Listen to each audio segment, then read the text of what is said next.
بسم الله الرحمن الرحيم. اليوم الأخير من رمضان، ودعنا رمضان شهر الرحمة والغفران. نأمل من الله سبحانه وتعالى أن يكون قد تقبل منا ما قدمنا من يسير أعمال في السر والإجهار. لذلك نشكر بداية أولا رابطة أبناء المقطع على دورها الذي قامت به في شهر رمضان، وكان دورها في المطعم، وكان دورها أيضا في إعانة اليتامى ومساعدة الفقراء والمساكين مساعدات مالية.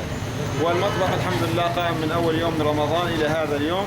ونشكر كل من ساهم معنا من تجمع السلام السوري، وأيضا محمد الحبابي جزاه الله كل خير، وأيضا تجمع الأمل والرجاء والأمل في قطر، وكل الأخوة الذين ساهموا معنا من الشباب الموجودين في السعودية أعانهم الله. ونتمنى من الله سبحانه وتعالى أن يكون عملهم دائما مستمرا بعد رمضان. لذلك نقول لهم بكل وضوح لكم جزيل الشكر والعطاء، ولا نستطيع شكركم والثناء عليكم، ولكن نأمل من الله سبحانه وتعالى أن يتقبل أعمالكم جميعا إن شاء الله.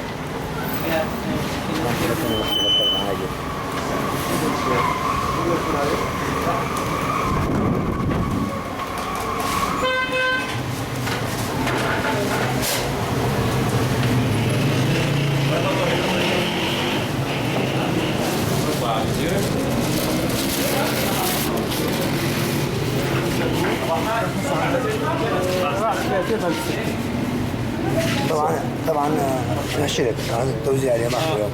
اليوم الصنف تتحول من الطبخ في المنزل إلى الطعام الجاهز في لحم العجين، فنوزع إن شاء الله بعون تعالى في هذا اليوم الأخير 200 حصة لكل عائلة نصف كيلو لحم العجين. لذلك نقول نشكر المكتب الإعلامي الطبق عاجل في هذه المدينة، لأنه كان معنا ويغطي الأحداث من أول يوم إلى هذا اليوم الذي نحن فيه، ونأمل منه أن يكون شريك لنا في أعمالنا وأنشطتنا الأخرى في باقي الأيام، وجزاكم الله كل خير. الله يعطيك. مدينة الطبقة اليوم مخفتة عيد الأضحى المبارك، سنقوم بتوزيع اللحم بعجين على كل الفقراء والمحتاجين في مدينة الطبقة. نشكر كل من ساهم في هذا العمل، نشكر رابطة أبناء الطبقة، نشكر كل تجمع الأمل والرجاء في قطر، نشكر رابطة أبناء الطبقة في السعودية، نشكر كل المتطوعين في مدينة الطبقة لنجاح هذا العمل ولقدرتهم للتواصل في آخر يوم في رمضان. شكرا.